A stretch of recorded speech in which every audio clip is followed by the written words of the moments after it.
Welcome to Gospel Tangents. I'm your host, Rick Bennett. Please consider donating or purchasing a transcript by going to our website, gospeltangents.com/shop. You'll help support other documentaries and podcasts such as this. I asked BYU Professor Dr. Richard Bennett to talk about some of the biggest changes in temple practices between 1890 and the present. Let's listen in on our conversation. So kind of what I'm looking at, in Kirtland you have you've got the Kirtland Endowment, and then in Nauvoo you've got Baptism for the Dead, and you've got the Nauvoo Endowment and sealings. St. George, you have, okay, we're getting rid of the law of adoption. Are there any other kind of theological changes going on between 1890 and now? The doctrine of the gathering. The temples were magnets and were a powerful factor in people gathering from Europe and England to the Rocky Mountains, or originally even to Nauvoo. The saints want to be where the temple is. After 1900 and the beginning of an understanding that we should stay where we are and gather to the local units and gather in your own nations, you begin to see temples now moving out from Utah. I think the first major expression of that would be the Cardston temple. Is that under President McKay? No, that's back in the 19-teens. It's going to be in Joseph S. Smith's time. I'm trying to remember the exact date of the Cardston temple.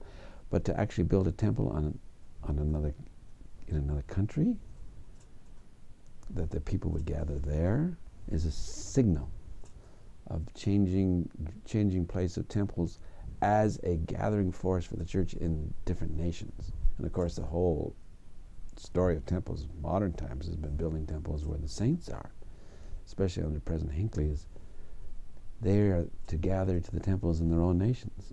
President McKay with New Zealand, England, and Swiss temples, the international growth of the church, gathering to in your own nations where the temples are. And you're seeing the temples going to where the people are rather than the people coming to where the temple is. That's a major change in the whole story of the growth of Mormonism. So you say that started in about 1910? Certainly with the Cardston temple. Okay. And then the 50s was, I believe, New Zealand, is that right? 56, we're looking at, that was the LA temple, and then just right around that same time, the New Zealand and the Swiss temples, David O. McKay. And then it has just compounded ever since.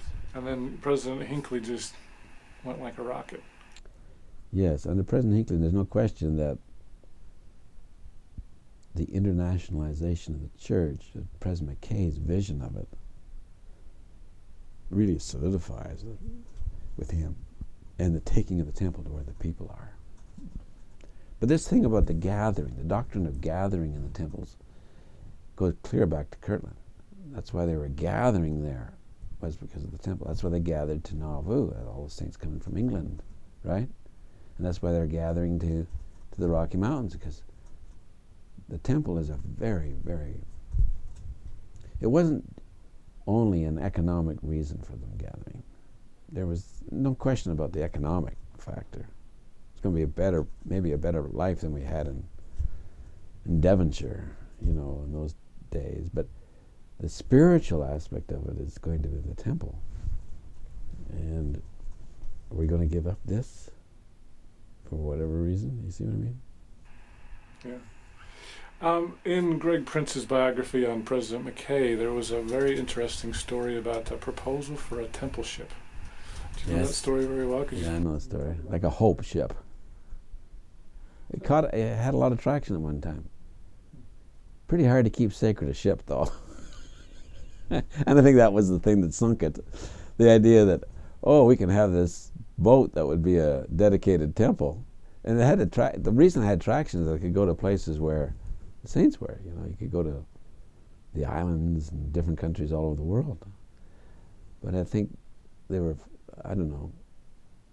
I remember studying that when I was studying the life of David O. McKay years ago. when I wrote the history of Brigham Young University, Shadow wrote the history, that this is going to be difficult to keep a ship afloat that's a temple and keep it sacred, going all over the place and having it serviced and everything else, plus the cost. Do you think, what was the bigger issue? Was it the cost? I can't tell you. I don't know. It's a combination of those and other factors. Well, as I recall, I believe it was President Dyer was concerned because there's that scripture in the Doctrine and Covenants about the waters. Yeah. I don't know if that was so much a factor, but I think it was a combination of how we're going to keep something like that sacred and how we're going to keep it, how we're going to finance it. And it didn't have the gathering impulse also, which the Swiss temple had for the Swiss folks in Europe, or the New Zealand temple had for the folks in New Zealand. You know, it didn't have that permanency that we're here to stay. And I think that was probably the bigger factor, the gathering factor. Do you have any last thoughts about the temple and temple development?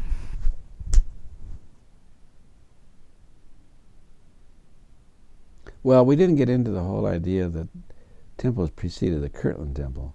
The whole doctrine of the temples goes clear back to the beginning of it. You know, it's been there from the beginning. It wasn't a later overlay. I think you could clearly make the argument that Moroni taught temples with his turning the hearts of the fathers to the children, 1823.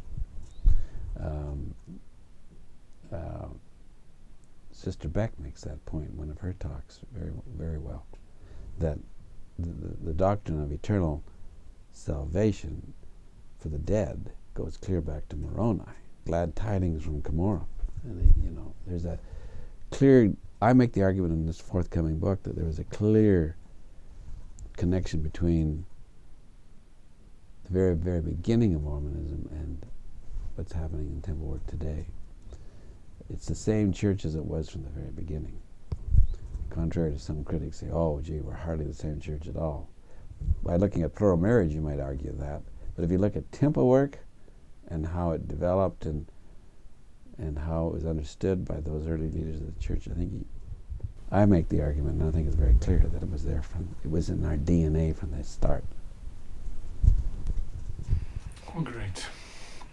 Well, it's I thank you for letting me take your afternoon here. Yeah. I'll send you a bill. So anyway, once again, thank you for participating in the Gospel Tangents, and I'll have to make another appointment. We'll talk about the secession crisis next time. Okay. All right. Thanks a lot. Thanks, Rick. Mm-hmm.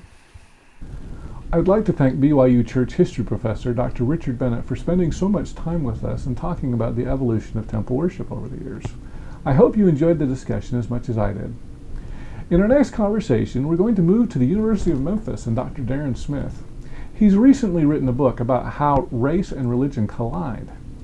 In our next conversation, we'll talk about Tim Tebow and Jeremy Lin and the media portrayals of them. It seems like the media has some stereotypes that you may not consider naturally. So Tebow can pull it off, or Tebow is celebrated for his Christianity, and someone like Jeremy Lin, who is also deeply Christian, I would even argue probably more Christian than Tebow, because he's so humble about it.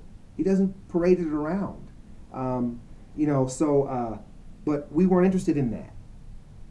With that aspect of his identity, Lin's identity, but Tebow's identity, it just fit his identity, because that's the narrative that we typically hear about, at least in the South, of what a football player should be, someone like Tim Tebow. Click here to subscribe, click here for a transcript, and over here you'll see some other videos that we've done here on YouTube. We hope you'll use this as a valuable resource to learn more about Mormon history.